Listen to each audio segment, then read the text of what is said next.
When you think about idealism and tradition of idealism in general, Islamic philosophy constitutes a sort of missing link in the chain of idealist tradition.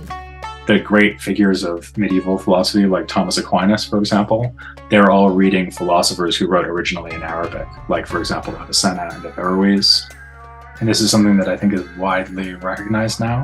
Islamic philosophy plays an absolutely essential role in understanding the history of European philosophy. As we said, you can't understand the way medieval philosophy progressed or Renaissance philosophy without understanding the impact of people like Avicenna and Averroes. Welcome to Essentia Foundation YouTube channel. Thank you for watching. Today we will talk about philosophy in the Islamic world. Most of us have heard of Plato, Plotinus or Aristotle, but when it comes to great philosophers and thinkers from other parts of the world who have influenced European philosophy, we generally don't know much about them. That's why I'm going to talk to Professor Peter Adamson, an American philosopher who is passionate about the history of philosophy in different cultures. So, Peter, you're a professor of philosophy of late antiquity and the Islamic world at the Ludwig Maximilian University in Munich. And you're a professor of ancient and medieval philosophy at King's College in London. Not to mention that you host a very nice podcast, History of Philosophy Without Gaps, which we highly recommend. I found it incredibly useful and entertaining as well.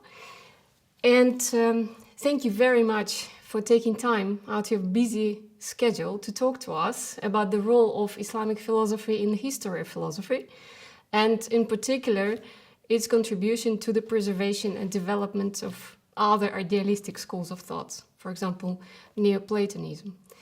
And to be honest with you, I had philosophy and history at university, but I was very surprised to have come across the following statement. The Renaissance would not have happened at all if it hadn't been for Islamic philosophy. Is there any truth to this statement? And if so, why? Out of curiosity, where does that come from? Sorry? Where does that come from, out of curiosity? Not me, I don't think.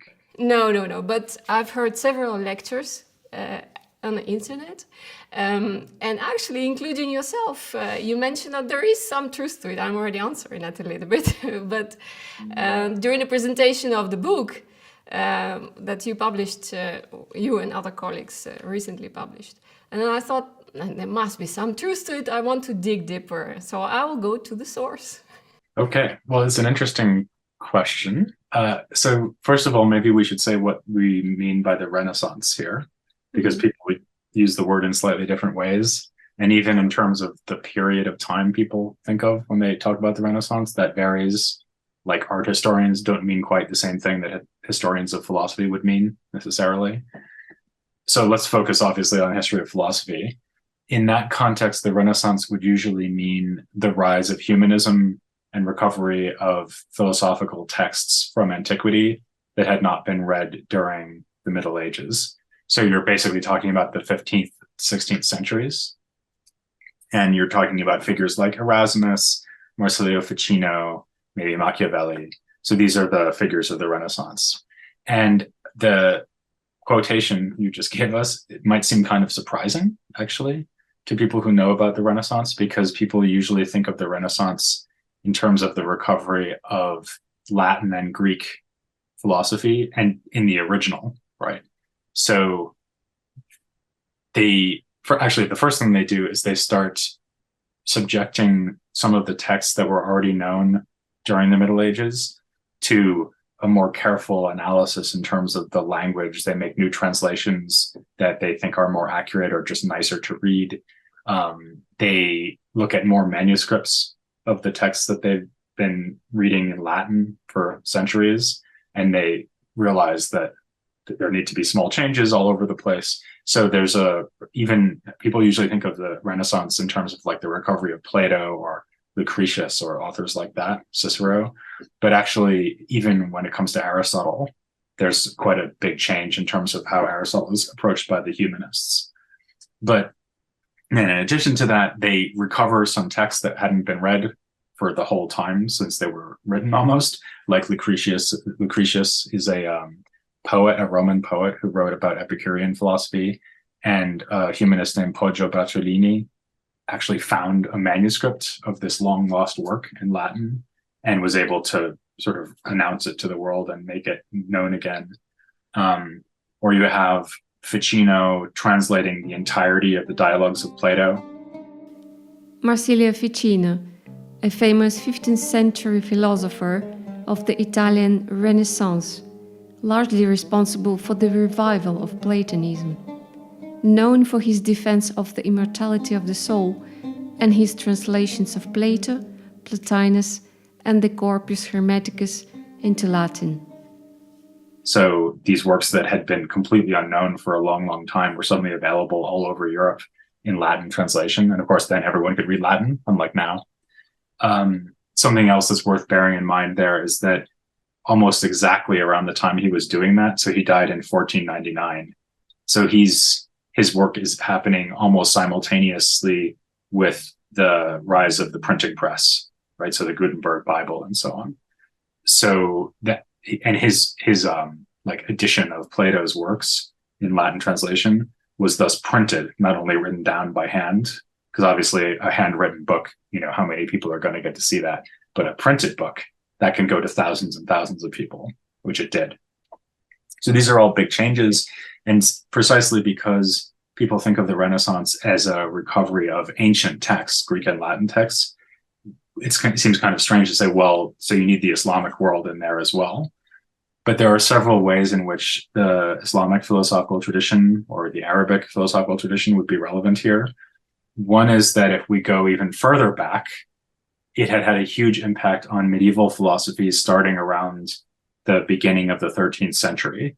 So the great figures of medieval philosophy, like Thomas Aquinas, for example, they're all reading philosophers who wrote originally in Arabic, like, for example, Avicenna and Averroes, whose real names were in Sīnā and in Rusht, but tellingly, we still use their Latin names, right? Avicenna and Averroes, usually, when we speak English.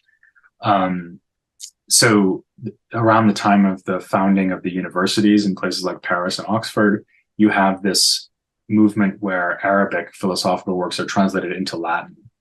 So actually, even before we get to the Renaissance, Islamic philosophy has already been very important. And then in the Renaissance, there's a couple of things that happen that are relevant. So one is that some of these same philosophers, especially Averroes, are extremely influential in Renaissance philosophy. Ibn Rushd, or Averroes, a 12th century physician, judge, and one of the greatest philosophers of the Islamic world. A fundamental source of post-classical European thought, he wrote extensive summaries and commentaries on most of Aristotle's works and on Plato's Republic, integrating Islamic traditions with ancient Greek thought. Considered the founding father of secular thought, he believed that rationality was superior to religious belief in wisdom and knowledge. So Averroes especially is read quite a lot by philosophers at the city of Padua. And people talk about Padua Averroism around the time of Ficino, actually, so around the turn of the 16th century. Or Avicenna, who's another figure I just mentioned, was also very influential in medicine. Ibn Sīnā, or Avicenna, a 10th century preeminent philosopher, physician, pharmacologist, scientist, poet, and the most famous and influential philosopher-scientist of the medieval Islamic world, exerted a profound impact on philosophy and medicine in Europe, developed a rationally rigorous and self-consistent scientific system that encompassed and explained all of reality, including theological and mystical aspects. His articulation of God as the necessary existence laid the foundation for his theories of the soul, the intellect, and the cosmos. The greatest physician the world has ever seen teaches me, Ibn Sīnā. If you're studying medicine in the 15th, 16th century, like say you're Vesalius, the great figure of anatomy, made all of these anatomical discoveries and breakthroughs, he would have been reading Avicenna all the time alongside other medical authors like Hippocrates and Galen. So, I mean, it's an interesting question. Why did the Renaissance happen, right? Big question. I actually think that has more to do with the impact of scholars and texts coming from Greek Byzantium into Italy than anything to do with the Islamic world. So I would say that the Renaissance would certainly have happened without input from the Islamic world, but it would have been a very different Renaissance than the one we actually had. I'm thinking sometimes, what is the overall role of translation movements in the history of philosophy in general and Islamic philosophy in particular? Was it not a mere transmission of already existing primordial knowledge from one historical period and region to another? So, and what is the then contribution of Islamic philosophers to this primordial knowledge? Because we know, for example, Plato spent 3 years or so in Egypt, right? We know that Thales spent about 22 years in Egypt. So they brought all this sort of primordial, what we call primordial knowledge, into ancient Greece, and from there it went to Arabic world and Persia, and later on in Europe. But is it just a transmission of this primordial knowledge? Mm-hmm. Yeah, actually, that's funny that what you're saying there sounds very like a very Renaissance idea of philosophy. So people like Ficino, who I mentioned, and Pico della Mirandola, this is exactly what they thought. So they thought that philosophy is this kind of perennial wisdom, and it goes back kind of all the way into the mists of history before we can necessarily know about it.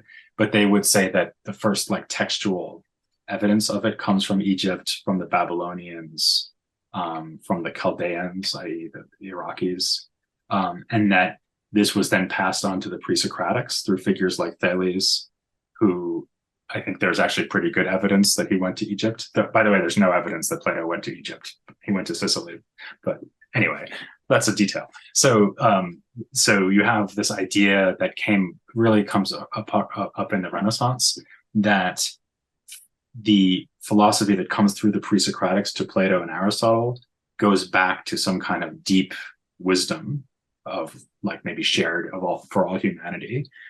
And the Renaissance thinkers themselves got that idea from late ancient philosophers, so Platonists who lived in the late Roman Empire, basically. And since this is obviously all completely fictional, this idea, one question is why would they have thought this, right? So, or why would they have been motivated to say this? And I think one reason, at least in late antiquity, is that they wanted to create for themselves a kind of historical construction for their way of doing philosophy that could compete with Christianity. So Christianity goes back to Judaism, deep into antiquity, and they wanted to construct a kind of genealogy for Platonism that went back into the mists of time, right? And then when the Renaissance humanists came along, since what they were trying to do was recover and revivify Platonism, they liked that idea and they sort of took it over. Now, the role of Islamic literature there is kind of complicated. So obviously it's not relevant for late antiquity because Islam happens starting in the 7th century, right? So after what I was just talking about with the late ancient Platonists. But actually we do see some Muslim philosophers making very similar claims. So for example, there's a philosopher named Suhrawardī, who I think we're going to talk about in a bit. He has the same idea, which of course he gets from some of the same texts. And there's a kind of parallel development in Renaissance humanism in Europe, and a little bit earlier actually, because he's 12th century. Suhrawardī, writing in the Middle East and Persia in the 12th century, where he also says that his philosophy is somehow based on Plato and the pre-Socratics and Indian philosophy and Zoroastrianism, and is kind of bringing together the threads of this lost primordial wisdom. So that's actually a very like persistent, recurring way of constructing your own historical past as for a philosopher. I mean, to be honest, like from the point of view of a more modern historian of philosophy, there isn't really anything to say about this. or there isn't any reason to say that any of it's true, right? But it's very interesting as a phenomenon. So it's a very interesting phenomenon that they self-constructed in this way, and that they tried to situate what they were doing in the context of this long tradition. By the way, when I say that there's nothing true about it, I don't mean that there was no philosophy in ancient Egypt. There was. And there was philosophy in Babylonia. There was. And you can even say that there's, for example, influence from Egypt and Babylonia on Greek science, like Greek mathematics and so on. But the idea that Platonism somehow goes back to some kind of ancient wisdom that was Egyptian or Chaldean or something, that's really a late ancient fiction, in my view. But half jokingly speaking, you hear sometimes that the entire Western thought is just based on notes to Plato. Would you agree to that or not? Yeah, this is a famous quotation from Alfred North Whitehead. So he said that something, I can't quite get the exact quotation, but it's something like, the safest characterization of Western philosophy is that it consists of footnotes, a set of footnotes to Plato, something like that. And I mean, that's so actually when I say that this is all kind of fictional, what I mean is the idea that Plato himself was somehow expressing a primordial wisdom that went back another 1,000, 2,000, however many years, right?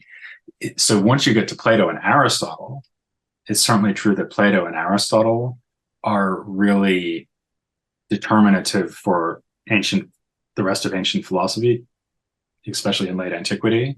I mean, it's a little bit more complicated than that, right? Because after Plato and Aristotle, you have Hellenistic philosophy. So that's the Stoics, the Epicureans, the skeptics primarily. Plato and Aristotle are kind of in the picture, but they're not major thinkers.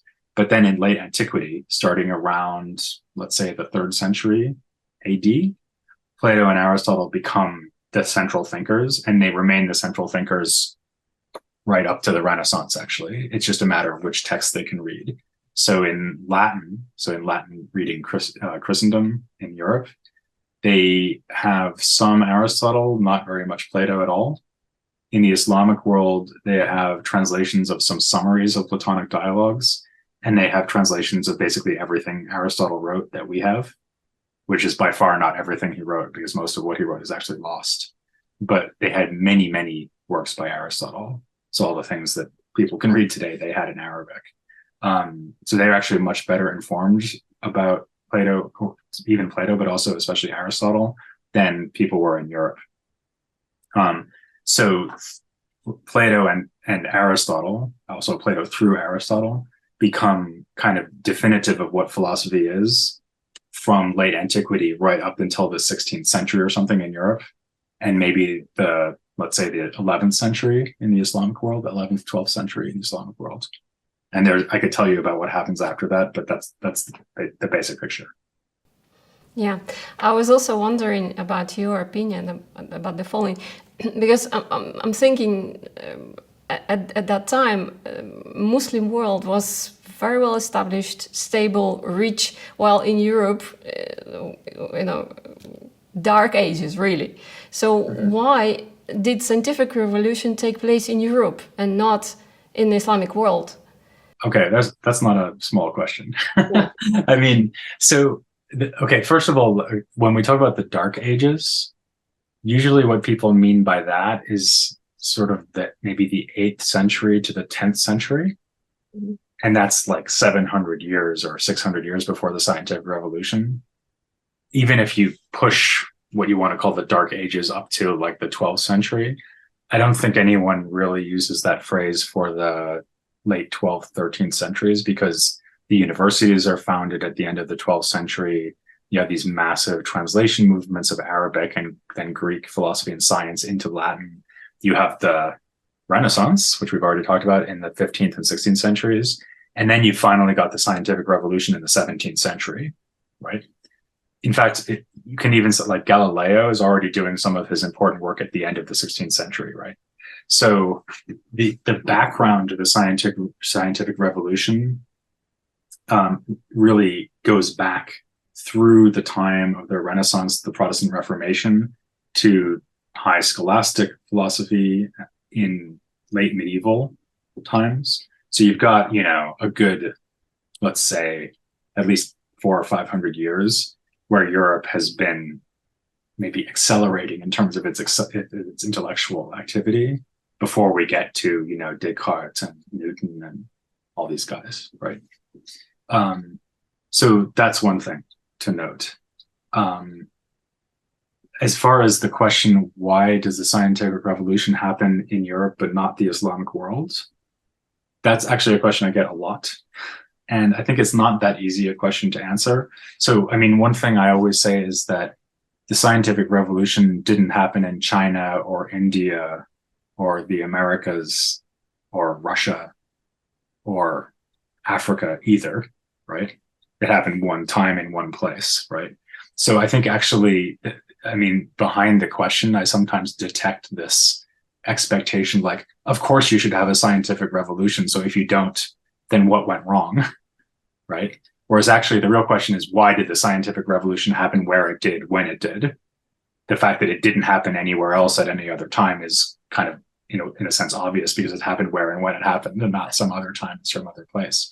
But if I were going to say something useful about Islamic culture, it would be kind of an ironic thing, because people often think that Islamic culture failed to have a scientific revolution because it sort of collapsed or went into some sort of decline, maybe around the 12th, 13th century.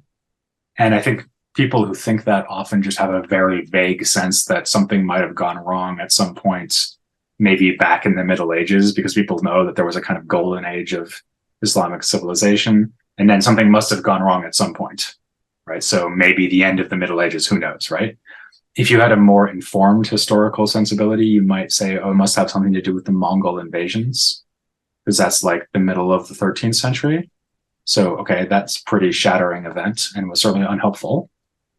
But actually, and this sort of goes back to what I was alluding to before. So what happens in the Islamic world after the 12th century or so, actually is that they create these very stable traditions within institutions of teaching called madrasas, where they're teaching a curriculum which is very kind of standard and long-lasting. So they're reading logic, they're doing jurisprudence, they're doing theology, and they're doing it kind of the same way, not exactly the same way, but they're doing it in a fairly stable way that builds upon its former textual tradition, like with new commentaries and so on, right up till the time of colonialism. So like the 18th and 19th century. So actually, if in thinking about what happened in the Islamic world, it's better to think not in terms of a collapse, but in terms of a very steady intellectual tradition that survived through the Mongol invasions and even was sort of passed on to the civilizations of the Ottoman Empire and the Safavid Persian Empire and the Mughal Empire in India. That's all quite stable. It's like you can sort of see that they're still thinking about the same philosophical and theological problems in, let's say, 17th century Iran that they were thinking about in 13th century Iran, or even 13th century Syria, right? Whereas what happened in Europe is that they decided to smash their culture apart and start over, right? So the real kind of cultural bomb going off happens in the 16th century because of the Protestant Reformation, and also because of the clash between humanism, which is what I was talking about before, and the previous dominant mode of doing philosophy, which was the scholastic philosophy they'd been doing in the medieval universities, right? So that creates this situation where things are really up for grabs in a way that they weren't intellectually in the Islamic world, because the Islamic world is so stable, actually. So in a lot of ways, it's exactly the opposite of what people always think is the lack of a decline or collapse or shattering historical event that means that you don't get any big change like that the way that you do in Europe. And maybe you could tell similar stories about, I don't know, Japan, China, whatever, right? So, I don't think, like I say, I don't think it's that sensible to spend a lot of effort trying to explain why things don't happen. But if you wanted to explain why the scientific revolution did happen in Europe, then what you want to look at is the upheavals that precede the scientific revolution. That would mean thinking about the Protestant Reformation especially, but also the Renaissance. Interesting. I heard an opinion that in Europe, at that time, the emphasis started being placed heavily on quantitative and abstract thinking, and viewing nature as a machine, so separating person or people from nature, and sort of that contributed to development of experimental scientific method, and of course the influence of René Descartes and his philosophy of dualism, the schism which appeared, sort of contributed to the conditions what you already described. Would you agree to that as well? Yeah, I think I would want to think about those two things separately. So there's two very important developments you mentioned there. One is the mathematical approach to nature, and the other is the kind of mechanistic idea that you get in the scientific revolution. So you have people like Descartes thinking of even animals as sort of natural machines, right? Like automata. And those two things are maybe linked to each other, but they're both quite complicated. So we probably want to understand them separately. So in terms of the mathematization of nature, actually, to some extent, that's something that is influenced, they get influenced in that direction from the Islamic world. Because in a field like optics, one of their major sources who's teaching them how to think about optics geometrically is Ibn al-Haytham, who they called al-Hazem. So he's a major scientist and theorist of optics from the Islamic world, whose texts were translated into Latin and read by people like, for example, Kepler.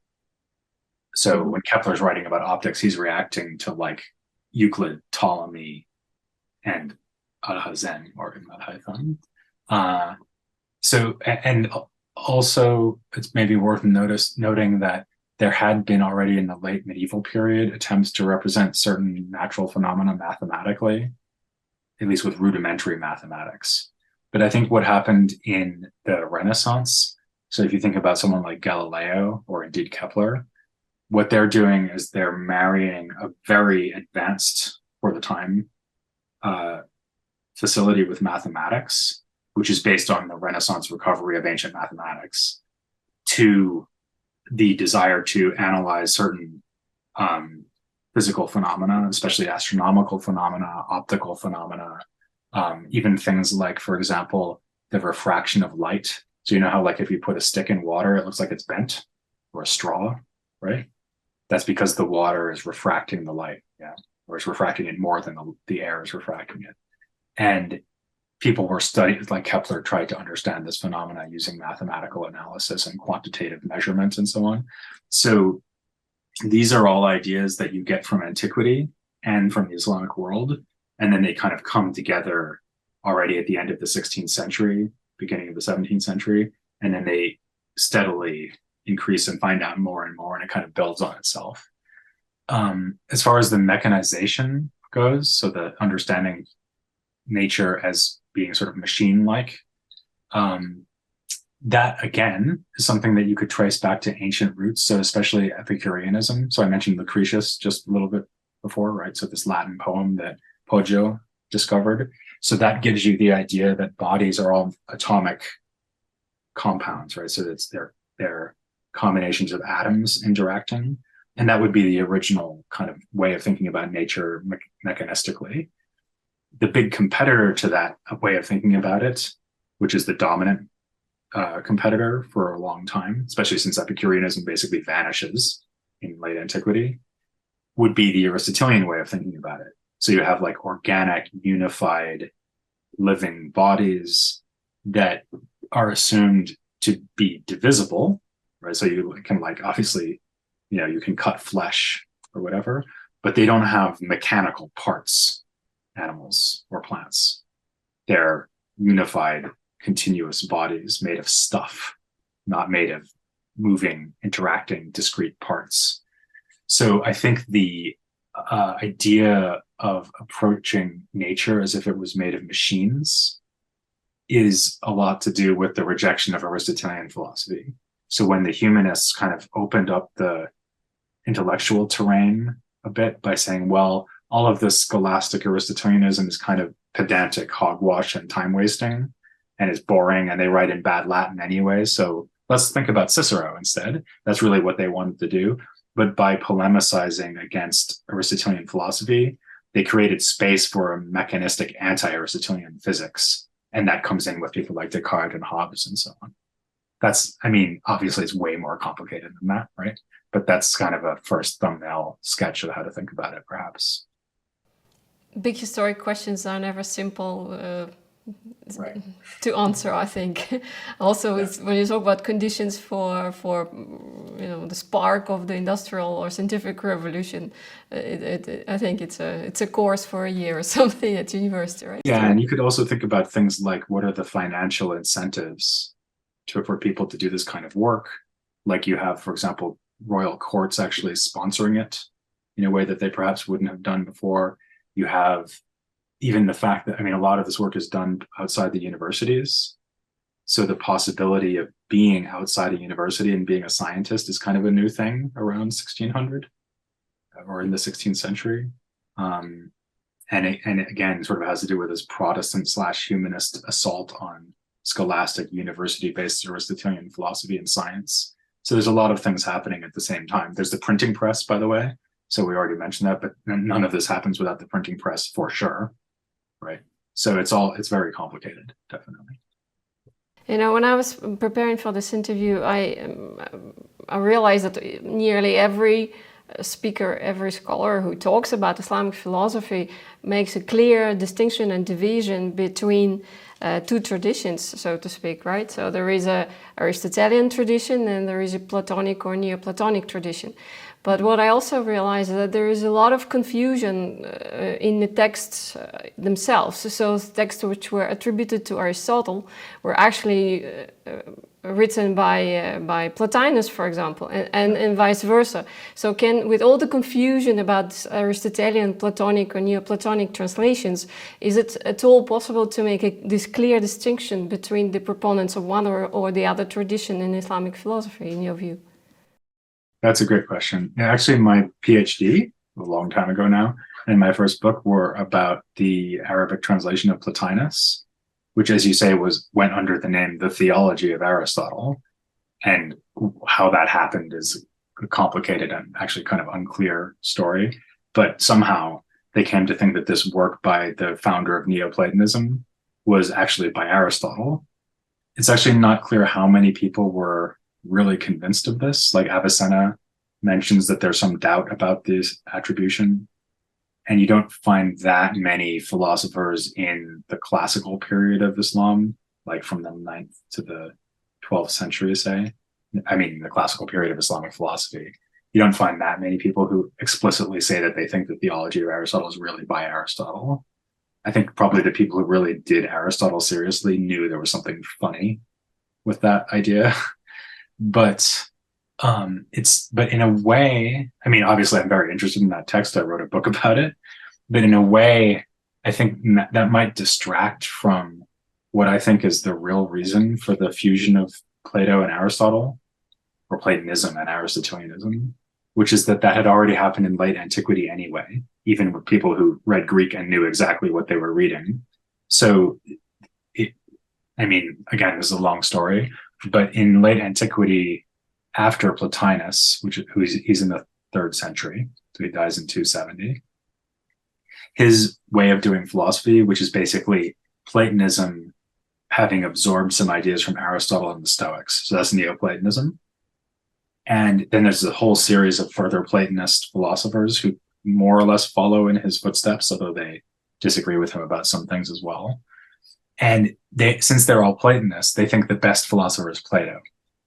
But they also think that Aristotle is a very worthwhile thing to read and is even maybe a good introduction to study before you get to Plato. So I always say that Aristotle for them was like for undergraduates and Plato was for graduate students. So if you show up in, let's say, Alexandria in the 5th century, what they'll do is they'll start you out on Aristotle's logic, and then they'll take you through some other works by Aristotle. And if you stick around for long enough, they might let you read Plato with them, right? But they're all Platonists, right? So they're Platonists who are reading Aristotle and integrating Aristotle into a Platonist project. So they also interpret Aristotle in a fairly Platonizing way. And the upshot of all that is that when you get to the Arabic translation movement and they turn all the stuff from Greek into Arabic, they kind of look at this and they think, okay, well, what we've got here is this more or less unified ancient tradition. Sort of goes back to what we're talking about with like primordial philosophy, right? So they think it's like a unified, more or less unified tradition in which Aristotle and these Platonist texts are somehow very closely related and should be in principle compatible with each other. And so then they develop their own philosophies on this basis, kind of taking off from that starting point, and they pick up on Neoplatonic ideas and Aristotelian ideas, and they generally are pretty convinced that these things are compatible, if not even the same thing in some sense. Again, there might be a kind of extra reason for them to do that, which is that if you're trying to promote the use of Greek philosophy in an Islamic culture, in an Islamic context, it would be very much in your interest to minimize the extent to which the Greek philosophers disagreed with each other, right? Because you're trying to say, oh, we should all read Greek philosophy. It's really cool. It's going to help us understand our own beliefs better. What does Islam really amount to? How would you philosophically defend it and so on? We should use Greek philosophy to do that. And then they don't want to say in the next sentence, now bear in mind that the Greek philosophers are all completely opposed to one another. What they want to do is present the fruits of the translation movement as one nice package. So that's what they do. I mean, for example, there's a text ascribed to Al-Farabi called On the Harmony of the Two Philosophers, namely Plato and Aristotle, where he says, some people will tell you that Plato and Aristotle disagree about a lot of things, but actually they're wrong, because if you read them carefully, you'll see that they agree. And he goes through this whole sequence of points of putative disagreement and shows that, in fact, they agree. Interesting. But from the point of view of idealism, which Islamic philosopher has had the greatest influence on post-classical European thought, in your view? So, and by idealism, you mean something like that there are immaterial, intelligible realities, something like that? Philosophical tradition of idealism, what Yeah, they teach you at university, starts were Plato, Neoplatonic, and so forth, right? Yeah, we had exchange of emails about that. Very interesting. Yeah, the reason I'm raising the question is sort of like Renaissance. What do people mean by Renaissance? So a lot of the time when people talk about idealism in philosophy, what they mean is something like the idea that all of reality is mental. So like Berkeley would be a classic example of this. Or you have like German idealisms, like Kant would say that you can't have knowledge about things in themselves. You can only have knowledge about the way that the world presents itself to us, right? And none of those ideas are present in the traditions we're talking about. So if we're going to talk about idealism at all, then we should think about it more in terms of meaning that there's like an ideal world, like the world of angels or Platonic forms or immaterial souls or God, right? As opposed to the physical, concrete world that we can like touch and see, right? And if that's what we mean by idealism, then basically everybody's idealist in pre-modern philosophy. I mean, there's a kind of moments in antiquity where people have materialist worldviews, and this is something we've already mentioned, Hellenistic philosophy. So the Epicureans are atomists, right? So they think everything's made of atoms. They don't think there's any immaterial substances. The Stoics are also materialists. They're not atomists. So they think that all bodies are infinitely divisible. There's no atoms. But they still don't think that there's anything immaterial that's actually a substance, right? So they say that things like time are incorporeal, but all the things that actually like exist in real life, there's no angels or immaterial souls for them. So for example, the Stoics would tell you that God is a fire pervading the universe. And they would tell you that the soul is sort of like God is like a warm gas almost called pneuma, which pervades your body. So even though it's a very subtle body, it's itself a body that's kind of spread through your body. So in the Hellenistic period, you do have materialism. But then once you get to late antiquity, what I was talking about before, when Platonism becomes dominant, everyone just starts taking it kind of almost for granted that there are immaterial realities like the soul or God or multiple gods or angels or intellects or whatever it is. And I guess, I can't think of a philosopher from the Islamic world in the pre-modern era who didn't believe in immaterial substances. And the same is true for Latin, Christian, medieval philosophy, and even more so for these Renaissance guys like Ficino and so on. So materialism really becomes possible again, like in the 17th century. For example, Hobbes was a materialist, and it's because of the recovery of things like Stoicism and Epicureanism that it becomes thinkable again. It's a very difficult thing to defend, though, right? Because most people would assume immediately, if you say that everything is material, they would assume immediately that you are defending atheism, because God traditionally had been thought to be immaterial. So to say, well, everything is a body or everything is material, but I'm not an atheist because I think God is a body too, which is what Hobbes says. Everyone else is going to be like, wait, what? So you sound like an atheist, and if you're not an atheist, you're heretically saying that God is a body. So either way, you're making a very difficult case for yourself. I think it's a question also how we call things, right?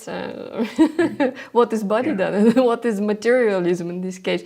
But also when you say, and not only you, but when you say, that nature is predominantly mental. I mean, we are not talking about mental as a result of intellectual activity, right? or mind. When you translate it, Plato emanation layers, right? And one of them is mind.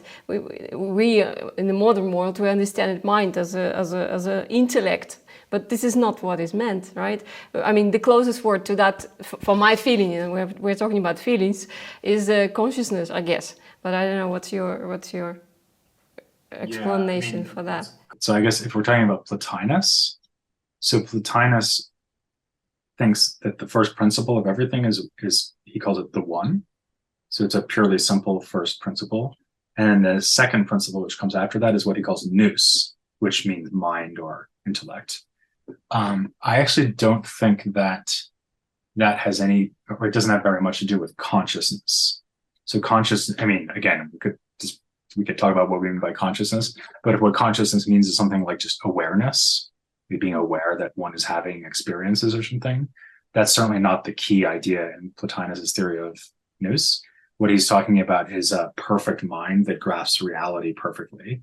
And the reality that it's grasping is the Platonic forms. So you could actually think of that as a kind of a kind of idealism, because the forms are like constitutive of being or reality, and they're being grasped by a mind. But the thing is that if you were really an idealist, he would stop there. He would say, okay, that's reality, a mind grasping its own objects. Right? That's what Berkeley would say, right? But he has then the soul and the physical world as further effects of this universal mind. So he thinks that there are bodies. He doesn't really think that they're fully real, but he also doesn't think that they're somehow ideas in a mind, the way that Berkeley would think. I mean, in a way, to get to idealism in that sense, you need to get into this whole problem about, like, how is it that reality, which is outside the mind, corresponds to what's inside the mind? And then you might have to worry, well, how could I ever have access to what's not in my mind? Because I can only think about the contents of my own mind. That's when you would get to Berkeley and Kant. But that's not really the issue in late antiquity at all. And maybe it's better for them that it's not an issue. It's maybe a mistake, actually, the whole line of thinking. So yeah, I've just dismissed all of early modern philosophy in one sentence. It's all a big mistake. Okay, well, going back to the Islamic philosophers, there is a debate, of course, who has had most influence on the post-classical European thought. Is it Avicenna or is it Averroes? So what's your view? Okay, well, you're right that those are certainly the two candidates. So there are other Islamic philosophers who were transmitted into Latin. So Kindi al-Farabi would be two obvious people. Also Al-Ghazali, who's mostly famous as a critic of Avicenna. But there's a kind of irony, which is that the work of his that was best known in Latin was a summary of Avicenna's opinions, which he was going to then go on to criticize. And so he was thought of as like a kind of faithful follower of Avicenna when he was actually anything but. So, I mean, in terms of whose influence is greater, that's a little bit hard to say. I would say overall influence is definitely Avicenna, because you could count the medical stuff. So, because like I said before, he's one of the three most important medical authorities for a long time. So I don't know, 13th, 14th, 15th, 16th, maybe even 17th centuries. He's one of the main medical texts. Is called the Canon of Medicine. So he's massively influential in medicine. Averroes also wrote about medicine, and his work on medicine was also read in Latin, but was not as influential. So since they're both very influential in philosophy, and Avicenna is very influential in medicine, I think I'm going to give it to Avicenna as being more influential overall. Their influence in philosophy is also quite different. So Avicenna is basically a source of doctrines that were kind of woven into scholastic Latin mainstream philosophy, especially on the soul, the nature of God, logic to some extent, epistemology. Whereas Averroes was really read as a commentator on Aristotle, which is what he was. So he wrote all these commentaries on Aristotle and also summaries of Aristotle that were then seen as the ideal way of accessing Aristotle's thought, because Averroes was the person who understood him best, right? So his role in the tradition is very different. So Aristotle is their main text, and Averroes is their main guide to that text. And then they have the problem that Averroes was clearly defending some views that they found quite problematic. For example, the eternity of the world. And so there's a big dispute that runs from the 13th all the way up to the 15th, 16th centuries as to how to deal with these aspects of Averroes that seem problematic from a Christian point of view. Avicenna is sometimes controversial as well, but he doesn't become a kind of center of or locus of controversy in the same way that Averroes did. So they're both very influential, but as I say, Avicenna is probably more influential overall if you count the medical impact. But thinking of metaphysics, and if we look at Avicenna, for example, what is at the heart of his metaphysics, and why did it have such an impact on both Islamic philosophy and post-classical European thought? Yeah, I think probably the main thing is that he's really the person who turns metaphysics into a study of existence as opposed to a study of being, and that's quite a subtle distinction. So here's what I mean by that. So Aristotle's metaphysics is a study primarily of substances, which are beings of various kinds, like humans and horses, right? And God. So there are all these different kinds of being, and then he's interested in understanding the essences of these beings. Whereas what Avicenna does is he says, well, there's the different kinds of things, but all of these things are things that exist. And we need to explain that. So we need to explain the fact that I, for example, exist when I wouldn't need to exist, right? I could quite easily not exist. In fact, I used to not exist before I was born. After I die, I won't exist anymore, right? Or if you think the soul is immortal, then, it's like this glass used to not exist. If I threw it down on the ground and smashed it, would stop existing, right? So as he says, these things are contingent, meaning that they could either exist or not exist, right? So, and then he says that something contingent like that could either exist or not exist, requires a cause to make it exist. And ultimately, the cause is God. So God is the cause of the existence of everything else and has no cause of his own because, as Avicenna says, God is the necessary existent. So God must exist by his own nature, something like that. So that's it's subtly different from Aristotle, as I say, and is a very powerful way of using philosophy to express what might be at the heart of Abrahamic religions, which is that you have this single God who has a very special status, namely necessary existence, if you ask Avicenna, who is the source of the existence of everything else, right? So if you ask Avicenna, what does it mean to call God a creator? They'll say, well, it means that God is a necessary existent that makes all the contingently existing things exist.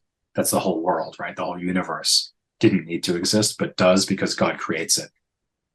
And that whole way of rethinking metaphysics is very influential, I think, in part because it matches so well with the underlying rationale of the Abrahamic religion. So like Islam, for example. So when you read the Quran and you're learning that there's this one single God who creates everything, what does that actually mean? Well, what Avicenna would say is it means that there's a necessary existence that gives existence to everything else.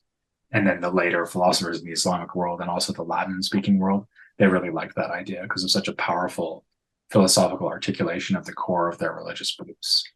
You know, there's this modern discussion going on about the mind-body problem. And I found an interesting read by you. What can Avicenna teach us about the mind-body problem? So I was wondering if you could answer that question. Sure, yeah. So he's got a really fun thought experiment that he gives as an argument for the immateriality of the soul, which is called the flying man argument. And the basic idea here is, imagine that a person starts to exist in midair.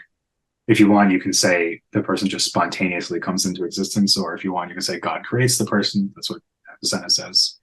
But someone spontaneously comes into existence in midair and is blindfolded or just can't, there's nothing to see, and there's no noise, and the person's limbs are spread out so they're not in contact with their own body. The reason they have to be in midair is so they're not touching the ground, right? Because then they feel the ground.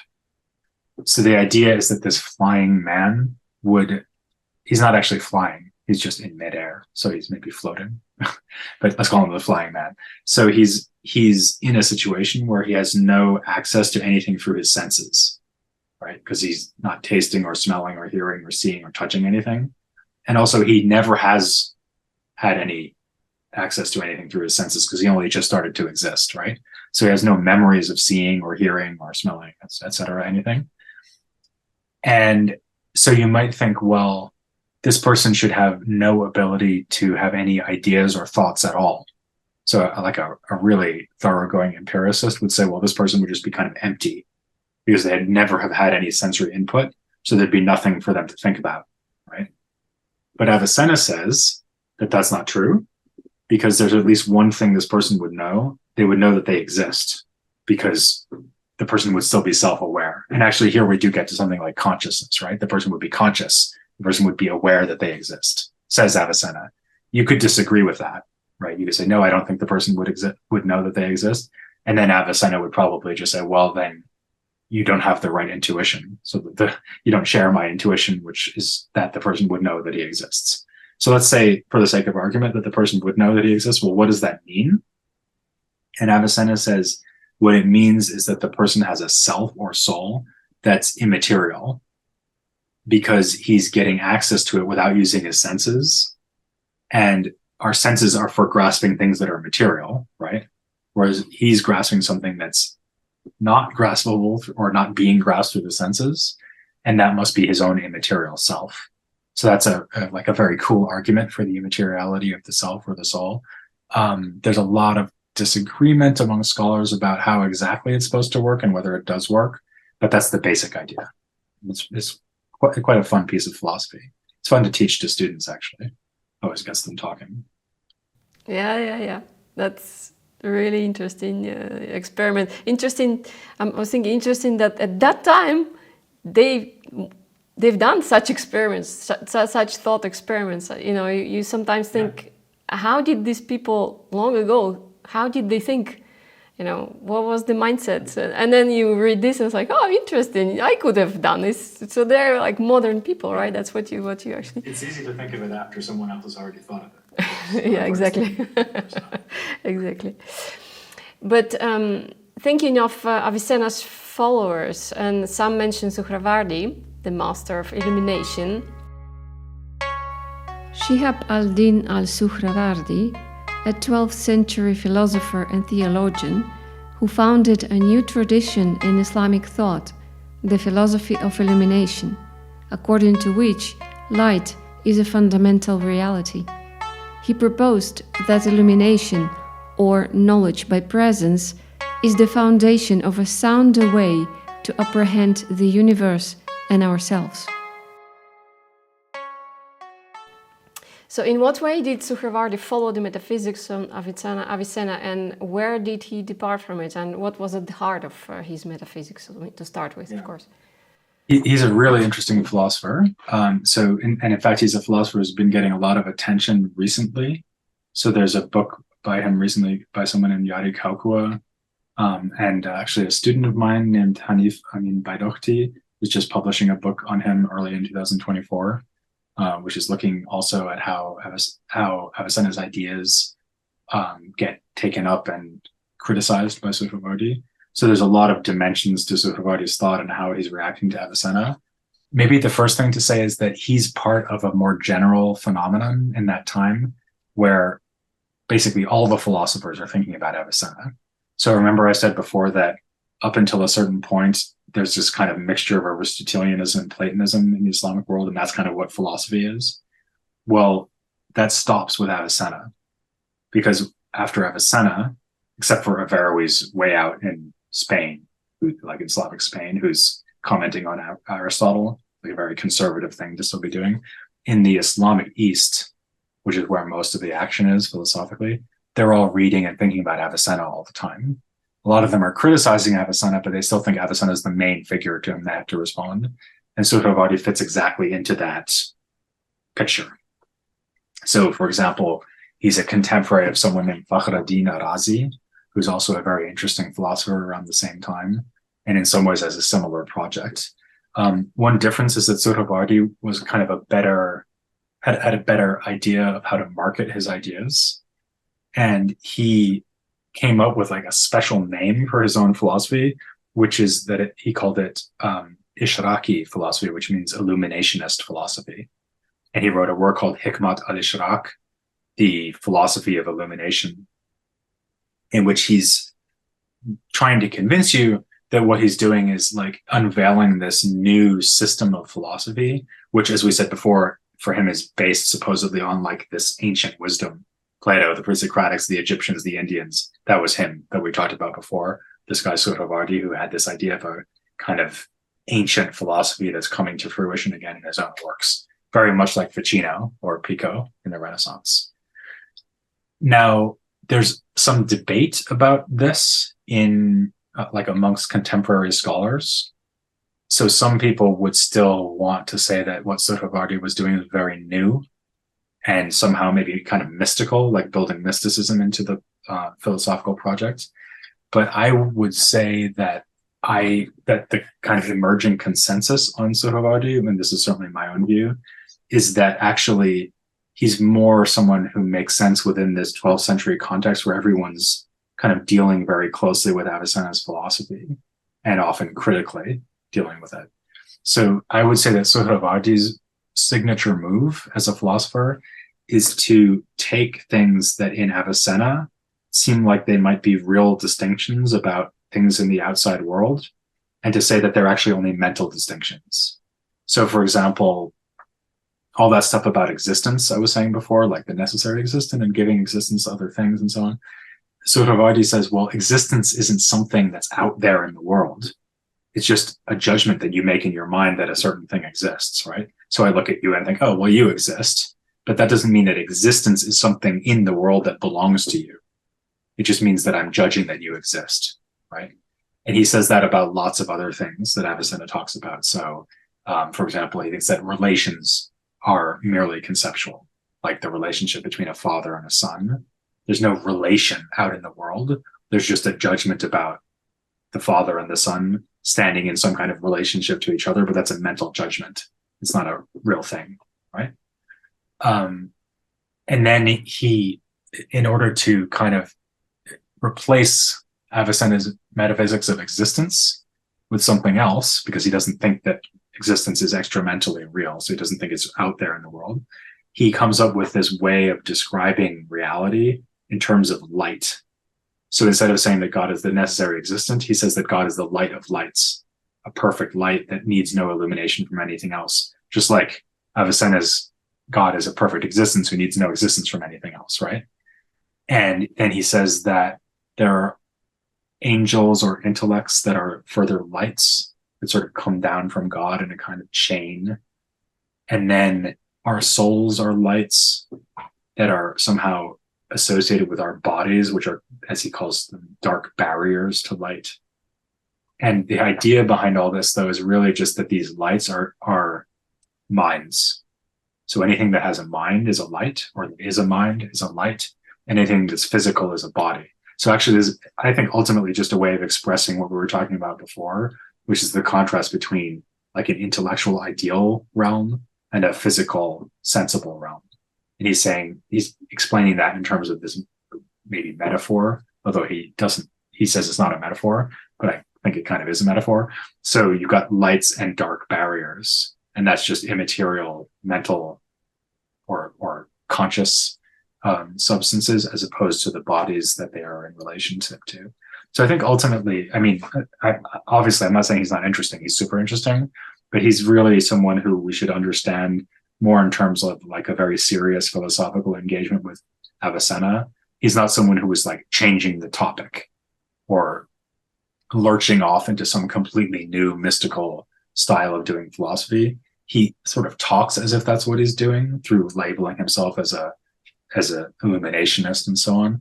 But really, he's very much within this more general trend of people thinking about Avicenna in a kind of often fairly technical way. There's actually a lot of stuff in him where he's like, you know, getting into technicalities of Avicenna's theory of knowledge and theory of definitions and logic and so on. He's really very, very, you know, detailed in his critique of Avicenna's philosophy. I found what I could read and listen to about Suhrawardi absolutely fascinating. And one of the things that I found very interesting is that he actually, I want to ask you, in my view, he's giving primacy of intuitive philosophy over discursive philosophy. So what he's saying is that the best student is the student of both intuitive philosophy and discursive philosophy. Next is the student of intuitive philosophy, and then the student of discursive philosophy. And discursive here we mean logic, rationality, that type of stuff, right? Would you agree with that he's actually giving primacy to intuitive philosophy over discursive? So departing a little bit from Aristotle, I think from Averroes, who was an extreme rationalist, I think. It certainly doesn't sound like Averroes, that's for sure. No. Yeah, I mean, I think so what you said, it just said is definitely true. He definitely says that. The question is, what does it mean? So I think maybe a good way of understanding it might be that some kinds of knowledge are immediate and some are not. Right. And this is actually not an idea that's unique to Suhrawardi. This is something that actually is generally agreed to be the case in this period. It even goes back before Avicenna. It's something that Islamic theologians talk about a lot. So they say that there's immediate, or sometimes they say necessary knowledge. And then there's the knowledge that you get by reasoning on the basis of these things that you've directly experienced to further implications. And people often sort of jump to the assumption that he's talking about something very mystical here. And he might be, or in fact, he even is to some extent. But it's worth bearing in mind that part of what we're talking about here is like, when you look at me and see that I'm bald, that's immediate knowledge. Okay? That's not mystical, but it's immediate, because you don't need to do any discursive reasoning to see that I'm bald, right? So he there in Suhrawardi, and especially in the tradition that he inaugurates, in the Illuminationist tradition, they talk about knowledge by presence, by which they just mean that, like, I'm present to you. I mean, we're doing this via Zoom, so actually I'm not physically present to you, but I'm visually present to you. So you can just see that I'm bald, and you don't need to reason about it. But that's not, on the other hand, irrational or anti-rational or irrational. He's just saying, well, there's like this first kind of knowledge which involves direct experience of things. Now, the part that might be more mystical in Suhrawardi is that he thinks that some people have direct experiences of things that are not like my baldness.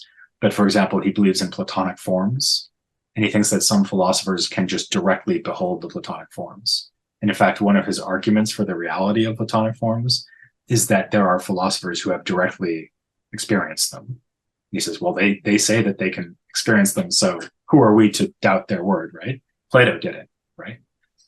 So that sounds a bit more mystical. If you got into the idea that you could directly experience God, and that this experience gave you some insight into God that was not something you could put into words, that would really put you very much in the mystical tradition. So that's the kind of things that Sufis would say in Islam.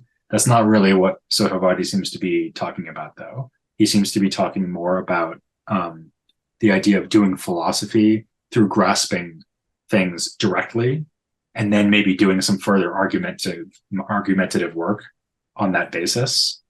So it's like it's really, in a way, just what we philosophers now call foundationalism.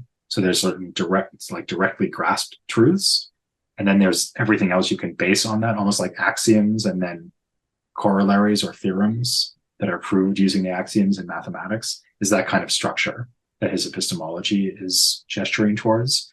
And so I actually think that it's actually quite rationalist, what he's saying, but it's certainly phrased in a very different way than Averroes would say, for example. And so when he says something like, well, these philosophers who can do direct grasp of knowledge, they're in a better situation than someone who has to do it on the basis of like reasoning everything out from maybe what they've been taught, right? Like actually, that's a good example. So Platonic forms, there's two ways of coming to see that there are Platonic forms. One would be through some kind of indirect argument, right? Like maybe you notice that things have a property in common with each other, and then you think there must be some principle which explains that common feature. So that would be an argument for Platonic forms. So that would be one way of doing it. But a better way of doing it would be just to experience the Platonic forms, right? Bam. You get to see them, so to speak, or experience them. That would be better. So that's what he's saying. He's saying that if you can directly grasp something immediately, that's better than proving that it exists through some kind of argument. Mm-hmm. The other thing which I really found interesting is that what he's saying is that at first I thought it was a dualism, but tell me what you think about it. But he says darkness is not something that has existence of its own. Darkness is the absence of light.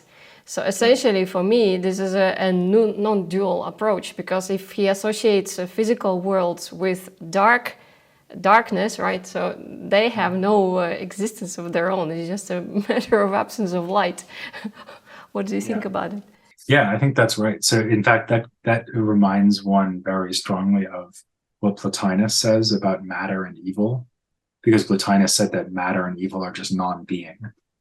So when we talk about something being evil or deficient, we're always talking about some kind of absence or lack, right? Like, so for example, he would think of disease as just the absence of health, right? And there's a lot we could say about that, but the point he's trying to make there is that you don't have to say that evil is caused to exist by the gods or the one or nous or whatever, because there's nothing to cause. It's just an absence, right? And I think there's something similar going on in Suhrawardī. So the idea that bodies are this kind of darkness, which is just failing to take on the form of reality that we have in something like a soul or an intellect or an angel or God. That's really what he's trying to say. It's a little harder to understand how these things can be so-called barriers to light if they're purely just absence, right? Because that sounds more like they're somehow blocking or resisting light. So that's a funny thing about his system, which needs to be figured out. But I think generally speaking, the way you're thinking about it is right. So at least he's not a dualist in the sense that he thinks that the light and the dark are kind of opposed forces that are on a par with each other. There's the light, which is like the reality of the universe, and then there's the dark, which is somehow something that's failing to live up to that standard. I was also a bit surprised with some historical fact, because we know that Suhrawardi was actually executed on the orders of none other than the famous historical figure Saladin. Salah al-Din Yusuf ibn Ayyub, a 12th century Muslim sultan of Egypt, Syria, Yemen and Palestine, founder of the Ayyubid dynasty and the most famous of Muslim heroes. In the wars against Christian crusaders, he achieved great success with the capture of Jerusalem on the 2nd of October 1187. I think a lot of people saw the movie the Kingdom of Heaven. So I was wondering, and I also know that at that time it was quite common for every ruler have a philosopher at their court, and these philosophers were allowed to be quite controversial at times, right? It was not something punishable, and yet I started wondering what was so threatening about Suhrawardi's philosophy that he was actually executed at the age of 37 or 38, something like that, quite early in his life. Yeah, you're right that in general, philosophers seem to have gotten away with a lot in the Islamic world. And there seems to have been a lot more kind of openness for philosophical discussion and speculation than in the Latin Christian medieval world. Probably because in Latin Christian Europe, you've got the church. So that gives you an institution that can somehow impose orthodoxy on what all the scholars are saying, especially since the scholars are often in church contexts, right? They're monks, or like, Aquinas was a Dominican friar, for example, right? So that it was very easy for the church to discipline people. Actually, even in medieval Europe, there was less censorship and control over people's ideas than we tend to think, but there was more there than in the Islamic world. So Avicenna had various problems in his life about his various political patrons. He had to travel around a lot, but he was supported by a whole sequence of patrons, and none of them ever threw him in prison for saying that God was only the necessary existent or anything like that, right?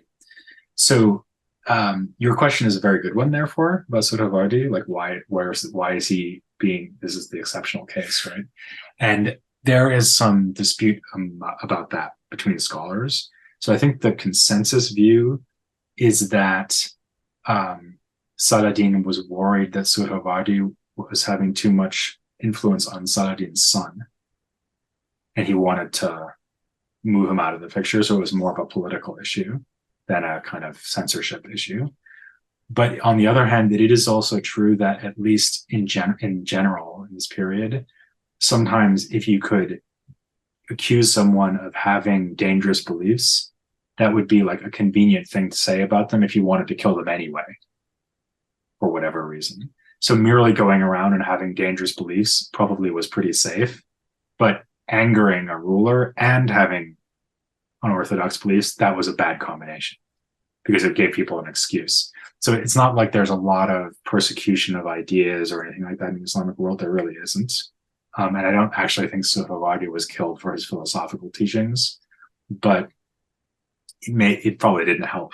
Something else that's maybe worth knowing about Suhrawardī is that there are some passages in his works where he talks about the philosopher being in an ideal position to exercise political rule, which is like an ancient idea that comes from Plato.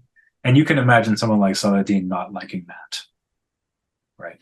So again, I think it's primarily a political reaction to what Suhrawardī was doing in his role sort of on the fringes of the court.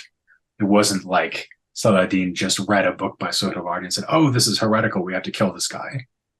I think that basically never happens in the Islamic world. At least I don't know of a case where that happened to a philosopher. If we talk about another philosopher for a minute, Ibn Arabi, I think very fascinating philosophy, and the fact that most of what he's written about 300 books, I think, about 100 of them survived. It was written as part of revelation, not something that he studied and had to follow logically. So going back to the same argument, intuition versus discourse. Ibn Arabi, a 12th century scholar, mystic, poet, and can be considered the greatest of all Muslim philosophers, if we understand philosophy in the modern sense that is broader than a simply rationalistic falsafa. He wrote over 350 works in which he united and distinguished the two, reason and mystical insight. He believed that it was love that prompted God to create the world, and that all people, regardless of their background, are the essence of life in this world. What can we talk about metaphysics of Ibn Arabi? Yeah, so Ibn Arabi is really not just a good example, but the example of a Sufi who's doing philosophy, or a philosopher who's doing Sufism or something like that, right? So there are other figures who come along after him who see themselves as his followers. For example, there's a philosopher named Al-Qunawi who's in the 13th century, who's very influenced by Ibn Arabi and is using a lot of his ideas, but also thinking very hard about metaphysics and Avicenna, the way that Suhrawardī was. So he's really interesting. So that's like seeing the two things come together.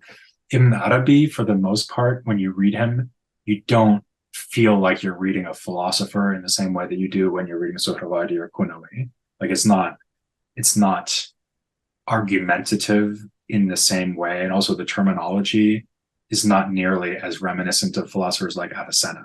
So like Suhrawardī, you can usually tell which passage in Avicenna he's thinking about at any given time and reacting to.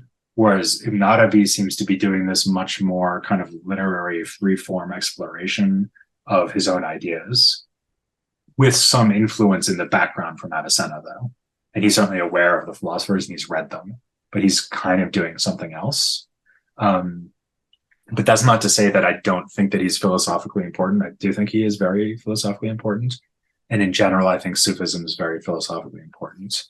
In general, mysticism in the medieval period in all of these cultures is interesting as a philosophical project because the mystics are claiming that there's some limit to human knowledge. So probably, especially when you're talking about God, but maybe some other things too, there's some limit to what you can know. And reason might sort of point beyond itself. Like you might be able to rationally show that God is unknowable. And then in addition, there would be some further way of grasping reality that's beyond rationality, like a direct grasp of God's nature, for example. And that would be a mystical union with God or mystical encounter with God or something like that. Now, that's not something that we only find it in Arabi. Obviously, we do find it in him. That's true of Sufism in general. That's sort of the point of Sufism, right? And then a lot of Sufism turns on various attempts to explain what that would be like, right? To use various metaphors to talk about this encounter that you've had with God that goes beyond what a philosopher would be able to achieve with reason. And, they use metaphors like drinking wine and becoming intoxicated, or erotic metaphors, or metaphors about smelling perfume, things like that, right? So that's all certainly in Ibn Arabi, but it's not unique to him. Maybe of course, there are very many things that are special to Ibn Arabi. One thing that's particularly interesting is that he brings in a lot of reflection on the nature of language, because he thinks that one way that we access God, both as mystics and non-mystics, is through the divine names that are mentioned in the Quran. And he thinks of names as manifestations of God. Just as he thinks of the whole universe as a kind of manifestation of the reality, which is God, right? So for him, God is the only thing that's real. He calls God al-haq, which can mean the truth or the true, but he kind of seems to mean the real, and people sometimes translate it that way. So for him, everything else is only a kind of manifestation or appearance of God, like God sort of showing himself to us, or maybe showing himself to himself, since he's the only thing that's real. And the kind of paradigm case for that for him is a name. So if you call God like Al-Qadir, which means the powerful, what you're doing there is using a representation to describe God, but actually the name is nothing other than just this representation of God. It's not real. It has no reality in its own right. It's just a name for God. God is the real thing. The name is a way of referring to him or representing him. And he thinks that that's a good model for understanding reality itself, that God is the real, and then everything else is just a name or representation or symbol or image of him. This is a very radical metaphysics. Sometimes, especially later on in the tradition, they talk about wahdat al-wujud, which means the unity of being. So the only thing that's real is, or that has existence or being, is God. everything else is just some kind of manifestation of that one reality. This is a very radical position, and not what we find in Plotinus or Avicenna or Suhrawardī, right? So that's, I think, one reason to be a little bit reluctant to call them mystics in the same sense, because they're not saying that the only reality is God and that the only way to grasp God is through this intuitive encounter with him. Even if they say there may be such a thing as a direct intuitive encounter with God, they're not mystics in the sense that Ibn Arabi is, at least. I like a quote from his. I was a hidden treasure and I loved to be known. So I created the world in order to be known. Yes. That's him quoting something else. That's a hadith. I am a hidden treasure and I would love to be known. That's, I think, from the hadith, not the Quran. But it's from the religious tradition. And he loves that quote. He's always quoting it. Yeah, it's all over, I think, yeah. And the other fact which I found quite interesting is that although he didn't like philosophizing, so to speak, and majority of his work came from revelation, from retreats that he took, right? He was called the son of Plato. So somehow the concept, the doctrine he arrived at was very similar to what Plato arrived at. Bear in mind that they don't know very much about Plato. So, okay. I mean, what do they mean when they say he's the son of Plato? Actually, I didn't know that they called him the son of Plato. That's very cool, very interesting. But it makes sense. So think about what I was saying about Suhrawardī. So the idea that Plato, for him, was someone who was able to have a direct experience of the forms of these intelligible realities. I think the reason why he's interested in Plato and Platonic forms in general, actually, is that for him, Plato is some kind of alternative to the Aristotelian Avicennan way of doing philosophy, right? So, I mean, I said that Neoplatonism and Aristotle had somehow been combined in late antiquity and then passed on into the Arabic tradition, and that's true. But they still think, especially he and Fakhruddin al-Razi, who I mentioned before, they think that Plato is a kind of alternative to Aristotle. So they associate Aristotle with Avicenna, and they want to criticize Avicenna, so they're kind of looking for their own person to associate themselves with, like their own authority. And so they're like, okay, Plato, because Plato is like the alternative to Aristotle. And the same thing might be true in the Arabian tradition. So what conclusion can we draw from on the role of Islamic philosophy in general and the philosophers we discuss in particular in contributing to philosophy and idealism the way we can understand it? Yeah, I think that there's two things. So on the one hand, and this is something that I think is widely recognized now, Islamic philosophy plays an absolutely essential role in understanding the history of European philosophy. Partially because some of these guys were in Europe, right? Averroes and Ibn Arabi, as we just said, were in Spain, Muslim Spain. But even leaving that aside, as we said, you can't understand the way medieval philosophy progressed or Renaissance philosophy without understanding the impact of people like Avicenna and Averroes.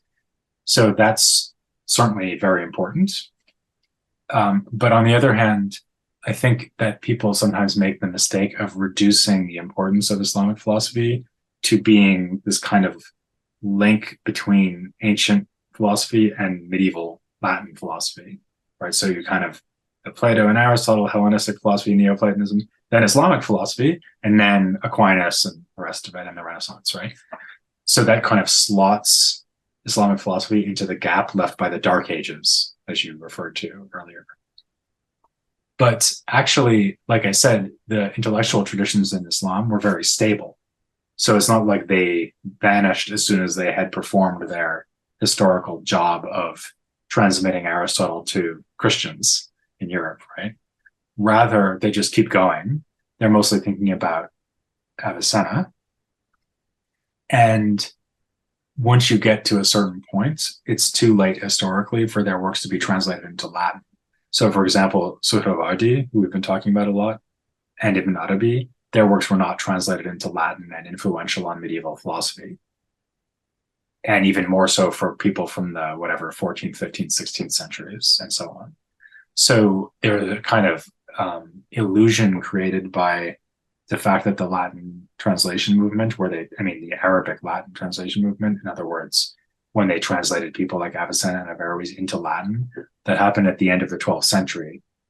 And anyone who was too far away because they were out east or came later wasn't translated into Latin, and then had no impact on Latin-speaking Europe. But they were still doing philosophy for many centuries in the Islamic world in a kind of continuous way that had its own internal logic and structure and so on, really until colonialism comes along. So on the one hand, we should recognize the impact of Islamic philosophy on Latin Christendom. On the other hand, we should recognize the continuity and validity of Islamic philosophy as a tradition in its own right. So that's the conclusion I would draw from the whole conversation. But from my side, I can tell you in my philosophical curriculum, there was no Islamic philosophy whatsoever. Not a single one. So I was completely unaware. Even though I was born in a country, not born, I grew up in Kazakhstan, which is about 600 kilometers from where Al-Farabi was born.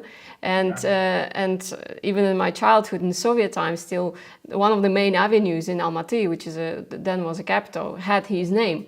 So we had, now is the University of Al-Farabi. I was going up the street of Al-Farabi, but yeah, I knew nothing about it. Yeah, I mean, that's I think a great point. And you can say the same thing about Chinese and Indian philosophy, or even African philosophy. So we tend to present students with such a narrow picture of what philosophy has been. And, it's kind of understandable. As someone who's been trying to cover all this in a podcast for more than 12 years now, there's a lot. And it's not that easy to get your head around all of it. But I think at least it's good to know that there's stuff there that you don't know about, rather than just sort of assuming, oh, well, that doesn't matter because it's not European. That's a really bad attitude. Yeah, but you see, Indian philosophy didn't have direct impact on Europe at that time. Well, Islamic philosophy did. So I would have expected it to be in the curriculum of my philosophy course. If you're walking down Al-Farabi Street, you should really know who Al-Farabi was. No, I knew. I was told it was an old scientist, they told me when I was a kid. So it was a scientist of all times, good enough for me, that was that. Peter, one more question. If people want to understand and learn more about Islamic philosophy, you have written a lot of books. Which books would you recommend them to read? Oh, okay. Thanks. That's a nice question. So I think in general, I wrote something for this series for Oxford University Press called Very Short Introductions. So there's one called Philosophy in the Islamic World, a very short introduction. And more recently, I did a very short introduction on Ibn Sīnā, so Avicenna. So there's those, and those are both obviously quite brief, right? So they literally fit in your pocket. And then if you want to get deeper than that, there's the book that I did that's based on this part of my podcast, which is called Philosophy in the Islamic World. And it's in the series History of Philosophy Without Any Gaps. And that's also published by Oxford University Press. So those would be good places to start, at least. Wonderful. I enjoyed enormously our conversation. I can see more gaps that I should close in my education. Same. The story of my life. Yeah. And thank you so much for this interview. Thanks for inviting me. Thank you. Bye. I enjoyed very much talking to Professor Adamson. He's a wealth of knowledge. And I think part of me feels like I have to learn more. There are gaps, of course, there are gaps. But there is more to learn. There is more to explore. And here are some thoughts from the conversation with Peter Adamson, which I wrote for myself. For us as individuals, this may seem like a big cosmic joke. We feel cast away from the divine, from the world of perfect forms, love, and knowledge. Then we spend our short lives searching for truth and ways to unite with the divine, to unite back with the divine. Only to find that in reality we have never left the divine, because all of creation, including our perceived separation, is just part of its self-revelation, that of the divine, and the never-ending process of knowing itself. I was a hidden treasure, and I loved to be known, so I created the world in order to be known. Thank you for watching. I hope you enjoyed this conversation and found something in it that speaks directly to you, to your heart and to your mind.